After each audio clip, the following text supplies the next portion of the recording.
नोरोग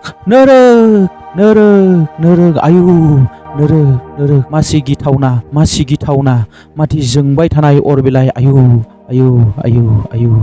नोरोग बेबायदिनो आङो सानसेखालि मोनसे गिथावना सिमां नुदोंमोन। बे गिथावना सिमांखौनो दिनै शेयार खालामनो थाखाय आङो बे भिडिअखौ लाबोनाय जादों लोगोफोर। दा भिडिअ थाङैनि सिगां आङो जोंनि गोजौसिनफ्राव थानाय बिफा इसोर आरो जोंनि जिउनि बासायगिरि प्रभु जिसुखौ आं हामबाय होबाय आरो आंनि चेनेलखौ मोजां मोनग्रा साफ्रोमखौबो आङो आंनि गोसो गोरबोनिफ्राय बरायबावबाय। दा सानसेखालि आं उन्दुनाय समाव हरनि समाव आं बेबायदि मोनसे गिथावना सिमां नुदों आरो बे सिमाङानो जाहैबाय मोनसे गुवार गल जायगा।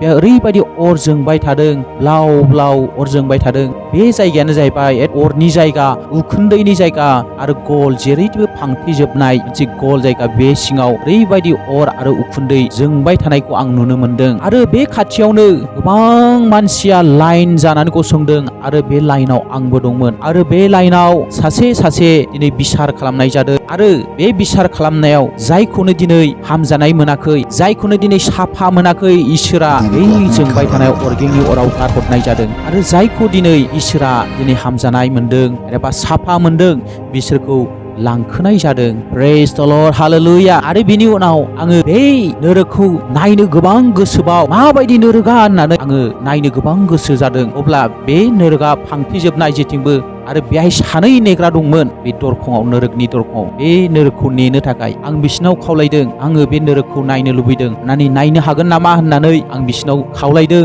अब्ला बिसोरो सानै नेग्राया आंनि खावलायनाय बायदि, आंनि नायनो बिनाय बायदि बिसोरो दरखौ खेवनानै होदों आरो जेब्ला बिसोरो बे नोरोगनि दरखौ खेवनानै होदों अब्ला ओरैबायदि अरनि सालाय जोंब्लावनाय फैदों, ओरैबायदि उखुन्दै फैदों, माने जों नायनो हायाखै, बागदावखांनानै गिख्रंखांदों। बेबायदि मोनसे सिमां नुदों आंनि लोगोफोर।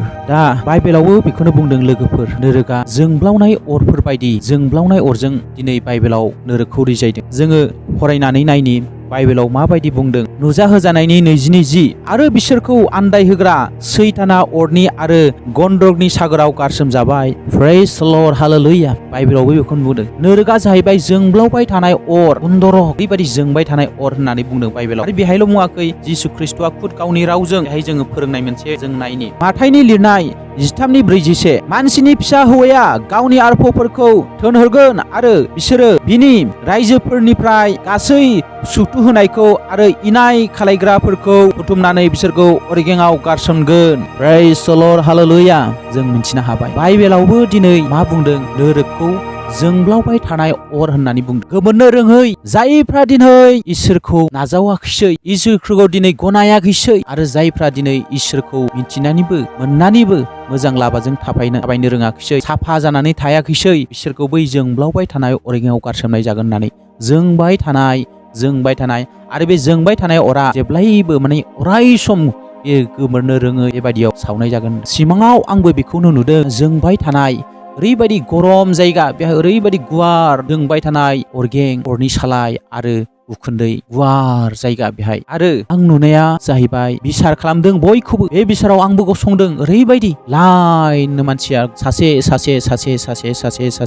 बे गसंनानै नायनाय जादों। बाइबेलावबो जों नुजाहोजानाय 20:12-13 आरो 14 सिरिखौ आं फरायनानै होनि। आरो आङो गोथैफोर, गेदेरफोर आरो उन्दैफोरखौबो सिंहासननि सिगाङाव गसंनाय नुबाय आरो बिजाबफोरखौ बेखेवबाय आरो गुबुन बिजाब बेखेवबाय। बियो गोथांनि बिजाब आरो गोथैफ्रा बे बिजाबफ्राव लिरजानायफोरजों गाव गावनि हाबाफोर बायदि बिसार खालामजाबाय आरो सागोरा गावनियाव थानाय गोथैफोरखौ होफिनबाय आरो थैनाय आरो गोथैफोरनि रायजोआ गावसोरनियाव थानाय गोथैफोरखौ होफिनबाय आरो बिसोरो साफ्रोमबो गावनि हाबाफोर बायदि बिसार खालामजाबाय आरो थैनाय आरो गोथैफोरनि रायजोआ अरनि सागोराव गारसोमजाबाय। बेनो खननैनि थैनाय अरनि सागोर। प्रेज द लर्ड, हालेलुया। दिनै मा बुंदों बाइबेलावबो बेखौनो बुंदों, जोबनायनि दिनाव बयखौबो बिसार खालामगोन, सासे बिसार खालामगोन। आरो दिनै मा होनदों, जायनो दिनै पाप मावबाय, जायनो दिनै इसोरनि बोसोनखौ लायाखैसै, बिसोरखौ मा अरनि सागोराव गारसोमनाय जागोन होननानै बुंदों। प्रेज द लर्ड, हालेलुया। सिमाङाव आं बेखौनो नुदों, बेखौबो बिसार खालामदों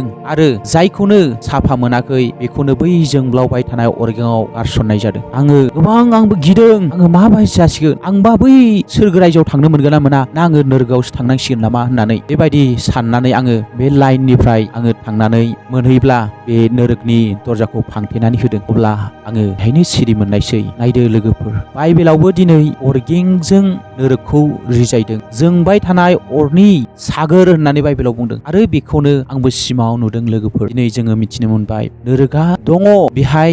सानसे जायफ्रा इसोरखौ नेवसियो, जायफ्रा दिनै इसोरखौ मोननानैबो साफा जानानै थायाखै, बिसोरो थांनांगोन नोरगाव। बेनिखायनो आंनि ख्रिस्ट' बिदा फंबाय लोगो नोंथांमोन, आं खावलायनो सानो बयखौबो दिनै जोङो इसोरखौ मोनबायब्ला जोङो साफा जानानै थादो। पाप मावनानै दङब्ला रिपेन्ट जादो, गोसो सोलायदो, इसोरनाव निमाहा बिदो। सानसे बिखा खामै खामै गाबब्लाबो रावबो गनाय नङा, बिसार खालामजागोन आरो नोरगाव गारहरजागोन। आसा खालामो नोंथांमोना, आसा खालामो बयबो आंनि बे भिडिअखौ नायनानै थुलुंगा मोनगोन आरो बयबो जिसुजों थांनो थाम थिम जानानै थागोन। जिसु ख्रिस्ट'आ बुंदों, आं सानसे नोंसोरखौ लांनो फैफिनगोन आरो बियो फैफिनथारगोन। बाइबेलाव बेखौ रोखा रोखा बुंदों। बेनिखायनो बयबो थाम थिम जानानै थादो, साफा जानानै थादो, पाप दामावसै, गाज्रि दामावसै, गाज्रिनि लामानिफ्राय मोजाङाव फैदो, इसोरखौ नंगौजों आरो सैथोजों आरो जिउजों खुलुमग्रा जादो। अब्लानो जोङो बै नोरगनिफ्राय बासायजानायखौ मोनगोन आरो जोङो गोग्गोमै जिसु ख्रिस्ट'खौ फोथायनानै थादो। दिनैनि भिडिअआ एसेनोसै। साफ्रामनि सायाव इसोरा गेदेर बोर होथों।